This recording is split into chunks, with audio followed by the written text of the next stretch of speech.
제가 오늘 말씀드릴 건 3D 프린팅과 관련한 내용입니다.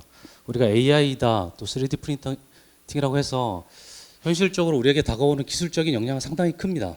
상당히 크고 이게 앞으로 어떻게 변화될 것인지에 대해서는 어느 정도 예측도 가능하고 우리 삶에 충분히 풍요롭게 다가올 것이라는 이제 느낌이 듭니다. 그렇지만 현실적으로 지금 현 상태에서 이 3D 프린팅과 관련해서 이것이 과연 지제법에 얼마나 많은 영향을 미칠 것이냐, 현 상태에서 그다지 큰 영향을 미치지 않는 것으로 이제 파악이 됩니다. 그렇지만 앞으로 만약에 이 3D 프린팅이 점점 더 가속화되고 이 관련 산업이 점점 더 발전하면 현실적으로 지재권에서도 그 상당한 문제를 야기할 것이라고 이제 생각이 듭니다. 그런 관점에서 오늘 발표를 하도록 하겠습니다.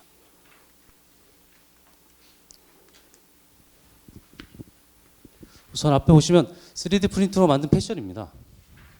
여기 옷이 3D 프린터로 만든 패션이고, 이 건물은 두바이에서 세계 최초로 3D 프린터로 만든 그 사무실입니다. 사무실이고, 여긴 3D 프린터로 의족을 만들기도 하고 또는 인공 심장을 만들기도 하고 다양한 분야에서 이제 3D 프린팅이 그 기술이 이제 사용되고 있습니다. 특히 여기 보시면 이게 그 포드에서 나온 그 토리노라는 게 승용차인데, 이것을 이안 플레이어라는 작가가 이 주문을 이용을 해서 3D 프린터로 만든 예술 작품입니다. 그리고 여기서는 고위 해바라기를 보고 듀오롭, 니카토 이 두 사람이 이 고위 해바라기를 새롭게 그 3D 프린팅으로 만든 새로운 작품입니다. 이렇게 이 3D 프린팅이 이 산업과 예술의 영역에 상당히 많은 영향을 미치는 그런 실정이 있습니다. 특히 우리가 인공지능이 예컨대 빅데이터를 이용을 해서 그 새로운 어떤 데이터를 상당히 많이 만들어낼 가능성이 상당히 높습니다. 그러한 인공지능과 그것을 실현시켜주는 3D 프린팅이 결합되면 현실적으로 이 ICT 기반의 4차 산업혁명이 더욱더 가속화될 거라는 이제 느낌이 이제 듭니다. 두 번째로 보면 결국엔 이 3D 프린팅이 어떠한 공정으로 이루어질지를 보면 먼저 데이터 준비 단계입니다. 즉 3D 프린팅을 하려면 데이터 파일이 있어야 된다. 데이터 파일을 만들기 위해서는 우선 이 3D 모델링을 이용한 프로그램을 활용하거나 소위 우리가 잘 알고 있는 CAD 파일입니다. CAD 파일도 있고, 기존에는 이 3D 모델링만을 하기 위한 이제 프로그램들 소프트웨어도 상당히 많이 나온 실정입니다. 두 번째로는 3D 스캐너입니다. 예컨대 우리가 사진을 찍으면 그 어떤 물체의 그 외형에 대한 그 데이터 파일이 쭉 만들어집니다. 요즘에 휴대폰에서도 할 수 있는 그런 그 소프트웨어가 이제 나왔다고 하는데, 이것을 변환시키고 또 소프트웨어를 통해서 인식 가능한 데이터를 변환시킨 다음에 3D 출력물을 제작하는 형태로 해서 최종적으로 나오면 최종적인 그 출력물에 대해서는 이게 마감 처리가 제대로 안 돼 있어서 여기에는 인간이 많이 관여하는 부분이 상당히 크다고 합니다. 그래서 우리가 주목해야 될 것이 이 3D 데이터 파일입니다. 결국 이 3D 데이터 파일이라고 하면 전자적인 정보로 데이터 파일이지만 결국에는 이게 물리적인 물체를 정보한 형태로 이제 외형 그걸 갖추는 성질을 가지는 겁니다. 그래서 상당히 복제하기 쉽다. 우리가 과거에 음악이나 이런 걸 이제 복제하듯이 상당히 복제성이 강하다. 두 번째로는 이 3D 데이터 파일이니까 변형이 가능합니다. 이 데이터 파일의 일부분을 바꾸거나 하면 상당히 변형적인 성질이 강합니다. 그래서 언제든지 창작적 요소를 가미시켜서 새롭게 만들어낼 수가 있습니다. 그리고 이 데이터 파일은 결국에 우리가 음악이나 영화 파일처럼 인터넷으로 굉장히 확산성이 굉장히 높습니다. 높고, 그래서 이런 측면에서 보면 전체적으로 보면 이 3D 데이터 파일이라고도 할 수 있고 디자인 파일이라고도 할 수 있는데, 이 파일이 결국에는 산업이나 예술 분야 전체에 어떠한 영향을 미칠 수 있는 그런 가능성을 상당히 많이 내포하게 됩니다. 그런 관점에서 보면은 결국에는 우리가 특허법에서 보면 이 3D 데이터는 물건이 아닙니다. 우리 특허법에서 이 컴퓨터 프로그램을 물건으로 보지 않고 있고, 또 그런 측면에서 또 상품도 아닙니다. 이 상표법에서 상품도 아니고, 그렇다 보니까 결국에는 문제는 이 예컨대 특허나 지재권이 있는 이런 제품을 3D 데이터로 작성할 경우에 또는 양도할 경우에 문제가 되고, 만약에 이 3D 데이터 자체를 양도할 경우와 또 이 3D 데이터 그러니까 특허품을 3D 데이터로 이용을 해서 그 제품을 만들어서 양도할 경우, 이게 두 가지로 나눠볼 수 있는데 후자의 경우는 다 침해에 다 포섭이 됩니다. 근데 3D 데이터 자체를 양도하는 경우에는 이 현행법으로 그 지재법으로 커버되지 않는 이제 부분이 있다고 보시면 되겠습니다. 두 번째로 저작권적 측면인데, 결국 저작권도 마찬가지로 결국에 데이터 파일이 상당히 변형이 강하기 때문에 언제든지 창작 요소가 가미될 수 있고, 그렇다면 저작물성 판단하는 것부터 해서 이 예컨대 그 3D 데이터 파일이 건축 저작물이다. 그러니까 이 프린팅을 했을 때 건축 저작물이 나온다. 그러면 이게 과연 건축 저작물인지 아니면 데이터 파일 자체로서 도형 저작물인지 이게 분류의 문제들이 야기됩니다. 그래서 지적권법의 미친 영향들이 크게 이렇게 볼 수 있고 이제 각각 살펴보면 우선 일단은 우리 특허법에서는 발명의 성립이 물건에 해당되지 않고 또 자연보호 법칙을 위한 기초사회 창조 고도한 것에 해당되지 않기 때문에 결국에는 이 보호적인 측면에서 봤을 때 3D 데이터 파일은 뭐 특허법에서는 결국 보호되지 않는 것이고 만약에 그렇다면 특허 제품을 3D 데이터화했다 그러면 그 자체로는 특허 침해는 아닙니다. 그 특허 제품을 보고 3D 데이터 파일링을 했다 그러면 그 자체는 특허 침해에 해당되지 않고 결국에는 뭐 실시에 해당되지 않기 때문에 침해에 해당되지 않고 또 간접 침해에도 해당되지 않습니다. 그 물건의 사용에만 사용하는 물건인데 에만 그 물건 자체에서도 결국에는 데이터 파일은 물건에 이제 포함되지 않기 때문에 결국 간접 침해도 해당되지 않고 또 3D 데이터 파일을 데이터에서 제품을 제작하면 이제 특허 침해에 해당이 됩니다. 다만 일부 제작의 경우에는 뭐 구성 요소 완비 원칙에 따라서 특허 침해에 해당되지는 않지만 업으로서 수리하거나 대체 부품을 제작하는 경우 이런 경우에는 우리 토너 카트리지 사건과 마찬가지로 일정 부분 그 침해에 해당되는 경우도 있습니다. 그다음에 3D 데이터 자체를 양도한다. 그러면 뭐 저기 현업에서 당연히 침해에 해당되지 않습니다. 두 번째로 3D 데이터 작성형인데 결국에는 이 상표법에서 문제에서 보면 타인의 상표품을 그대로 뭐 입체적 형상인 상표를 그대로 3D 프린터로 제작한다. 그런 경우에는 물론 상표로서 사용을 한 경우에는 직접 침해에 해당이 됩니다. 반대로 이 3D 데이터 자체만을 작성한 경우 그러면 상표법상 사용 행위에 해당되지 않기 때문에 직접 침해에 해당되지 않고 다만 이제 간접 침해에 해당되는 가능성은 있습니다. 그래서 우리 108조 1항 3호에 보면 타인의 등록 상표를 유저 등의 목적으로 그 용구를 소지하는 행위. 그래서 이 용구를 어떻게 해석하느냐에 따라서 이 용구에 3D 데이터 파일을 이제 포함시킨다라고 하면 이제 간접 침해에 적용될 가능성이 일단 있습니다. 그다음에 3D 데이터 작성 행위입니다. 작성 행위는 데이터 자체를 작성하는 행위는 뭐 상표권 침해에 해당되지 않고 또 마찬가지로 이 자체를 양도하는 행위에 대해서는 이 108조 1항 3호에 해당되면 이제 간접 침해는 해당이 가능하다고 이제 볼 수 있겠습니다. 다음으로 디자인 보호법인데 디자인 보호법에서 보면 결국에는 디자인 보호법도 물품성을 이제 항상 충족을 해야 되고 그렇다 보면 3D 데이터 파일이 물품은 아니니까 결국엔 디자인법을 보호도 받지 못하고 결국엔 뭐 그 3D 데이터 파일을 침해했다라고 해서 뭐 디자인권 침해는 해당되지 않습니다. 결국 그 디자인 성립의 전제 조건으로서 유체적 존재의 물에만 이제 해당이 되기 때문에 결국에는 그 디자인법에 의해서도 뭐 보호나 침해에 어떤 영향을 이제 미치지 않는다. 그다음에 간접 침해도 해당되지 않습니다. 뭐 등록 디자인 또는 이와 유사한 디자인에 관계한 물품에만 뭐 사용하는 이렇게 되었기 때문에 그런 물품에 해당되지 않기 때문에 간접 침해에도 해당되지 않고 또 디자인법에서 3D 데이터 자체를 양도하는 행위, 또 직접 침해, 또 간접 침해도 해당되지 않습니다. 그래서 이 3D 데이터 파일이 결국에는 물품의 외형을 나타내는 에도 불구하고 지재법으로 어느 정도 커버할 수 없는 부분이 상당히 많이 있다 이렇게 생각이 듭니다.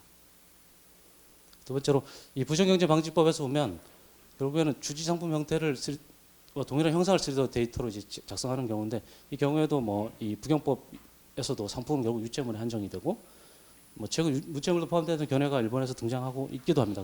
그렇긴 하지만 어쨌든 결국에 3D 데이터 작성 행위 자체는 어쨌든 간에 뭐 상품 주체나 영업 주체 혼동 행위에 뭐 해당되지 않으니까 이 뭐 부경법 1호 가람목에도 해당되지 않고 그다음에 상품 형태 모방 행위입니다. 결국 상품 형태 모방 행위도 결국 형태라는 외관을 뭐 시제품을 제작한 날부터 3년간 이제 보호를 해주는 건데 이것도 외관을 기본으로 보호하기 때문에 결국에는 이제 무체물은 포함되지 않고 그래서 상품 형태 모방 행위에도 이제 해당이 되지 않게 됩니다. 그러면 여기는 뭐 신설된 차목 관련한 내용인데 결국에 타인의 성과물을 3D 데이터화한 경우에 근데 이 타인의 성과물의 그 성과가 3D 데이터 파일이다라고 했을 때는 일정 부분 이 차목을 가지고 물론 다른 요건을 이제 충족하는 경우에 한해서는 차목으로 이제 그 어느 정도 보호가 될 것 같습니다. 근데 이 성과 자체가 유체물이다. 그러면 유체물일 경우에도 그 유체물에 대한 3D 데이터 파일을 차목으로 보호하고 할 수 있을 것인지 그건 약간의 의문이 생긴다고 생각이 듭니다. 왜냐하면 특허나 이게 그 다른 법에서 이 데이터 파일 자체를 이제 보호하지 않음에도 불구하고 이 차목으로 이 성과 자체가 그 데이터 파일을 이제 보호할 것인지에 대해서는 좀 생각을 해볼 필요가 있다고 생각이 듭니다. 그다음에 저작권에 관련된 내용인데 결국엔 3D 프린팅은 스캐너는 사진기와 똑같이 찍어서 만들어내는 거기 때문에 기본적으로 있는 것을 찍는 거라서 스캐너를 이용한 디자인 파일은 결국에는 저작권법에 뭐 창작성이 없어서 저작권에서 보호 대상이 되지를 않습니다. 그렇지만 이게 사진 저작물하고 비교를 해보면 물론 사진 저작물처럼 뭐 고성능의 디지털 카메라처럼 아주 그 사물의 미세한 부분까지 이렇게 탁탁 캐치하지는 못합니다. 만약에 그 정도로 가능하다, 나중에 스캐너의 성능이 뛰어나서 가능해진다라고 하면 사진 저작물에 대한 창작성 판단의 그런 기본적인 내용들처럼 뭐 피사체 선택이라든가 뭐 광량의 조절 이런 거와 마찬가지로 창작성이 인정되면 보호받을 가능성은 있다라고 이제 생각이 듭니다.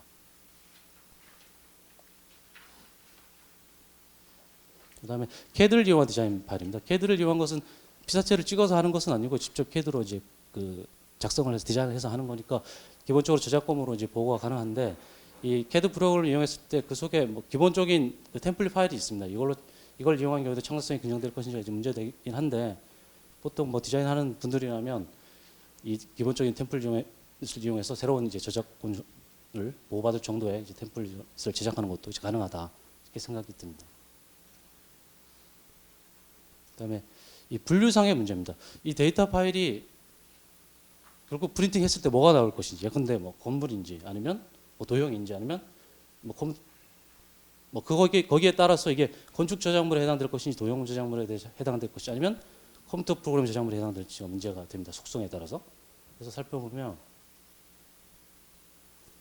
그래서 건축 저작물 같은 경우는 우리 저작권법에 좀 불명하게 규정되었긴 한데 건축을 위한 도형, 뭐 설계 도서 등 좀 넓게 보호를 해주고 있습니다. 그래서 3D 디자인 파일이 만약에 건축 설계물에 대한 디자인 파일이다라고 하면 건축 저작물에 해당될 그 여지가 상당히 높습니다. 높고 또 이 경우에는 이 건축 저작물에 한해서 우리가 이제 저작권법에 특별히 이제 보호를 해주고 있는데 그 내용을 보면 건축 설계 도면 자체를 복제하거나 아니면 건축물을 모방해서 건축하거나 건축 설계 도면을 같이 보고 건축물을 시공하는 이 세 가지 경우에 해당되면 그 건축 저작물의 보호 범위가 좀 넓습니다. 예컨대 도형 저작물이라고 하면 뭐 지도나 도표 같은 도형 저작물이라고 하면 지도나 도표에 대한 설계 도면을 카피해야지만 침해가 되는데 건축 저작물 같은 경우에는 그렇지 않더라도 설계 도면을 뭐 복제하거나 건축물을 보고 또 건축하거나 해도 이제 그 보호 범위가 좀 넓게 이렇게 되어 있습니다.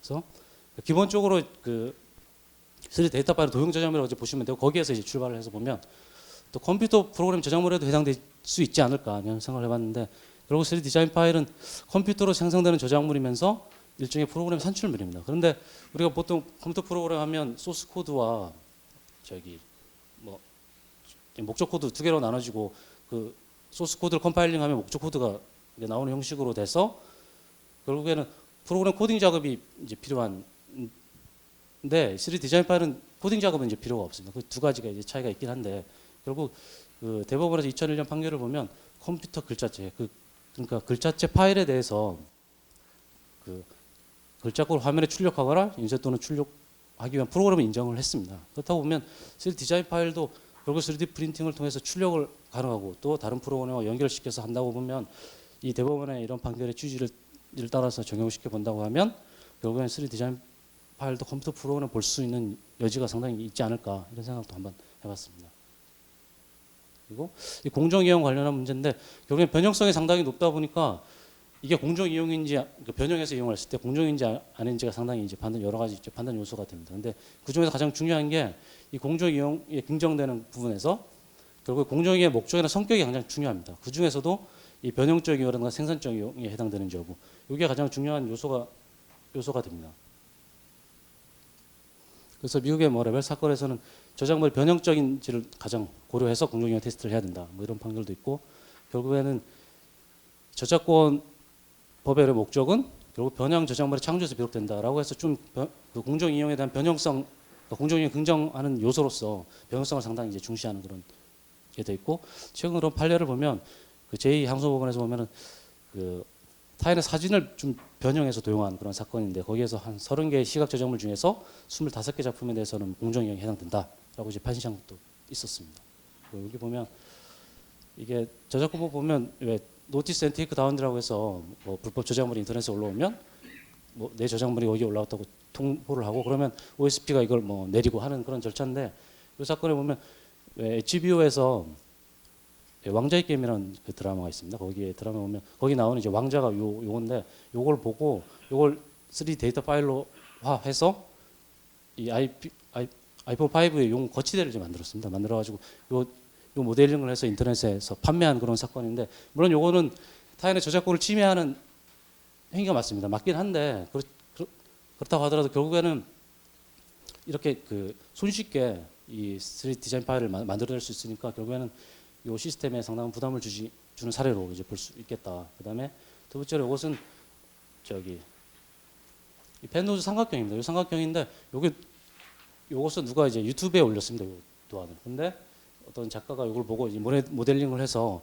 그 싱기버스라는 그 3D 데이터 파일 이제 교환하는 공유 사이트가 있는데 거기에 이제 올리자 이제 그 원래 저작자가 이제 그 뭐 테이크다운 조치를 이제 취한 건데 사실 요 삼각형에 대해서는 별로 창작성이 없는 확률이 굉장히 높습니다.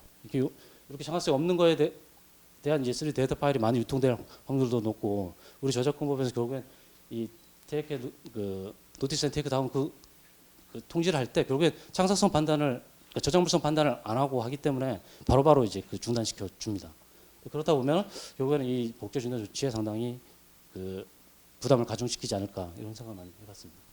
그래서 전체적으로 보면 아직은 현실적으로 이런 문제가 나타나는 것은 아니고 사실 뭐 이 특허법에 뭐 이 산재권법에 뭐 프로그램 등을 뭐 포함시킬지 말지에 대한 논의가 상당히 높고 또 그 부정적인 경우는 상당히 많긴 합니다. 그렇지만 어쨌든 간에 만약에 문제가 된다고 하면 결국에는 이 3D 데이터 파일에 대해서 검토 프로그램 등이나 아니면 이 준하는 것으로 포함시킬 가능성을 한번 검토해 봐야 될 것 같고 또 그렇다고 보면 여기 포함시킨다고 보면 결국에는 정보통신망을 통한 제공, 즉 인터넷상의 확산성 때문에 결국 이 망을 통해서 어떻게 제어할 것인지에 대해서 한번 검토를 해봐야 될 것 같고 그렇다고 보면 결국에 저작권법인 OSP 책임의 제한 규정에 대한 검토도 한번 해봐야 될 것 같다라는 생각을 해봤고 저작권법 측면에서 보면은 결국에는 이 3D 데이터 파일이 상당히 많이 유통되고 그러면 결국에는 저작권의 그 보호 범위 한계 설정을 상당히 어렵게 될 것 같다 이런 생각이 들고 또 이 3D 디자인 파일이 과연 어디에 분류될 것인지 그 분류에 따라서 그 보호 범위가 달라지는 이제 영향이 있기 때문에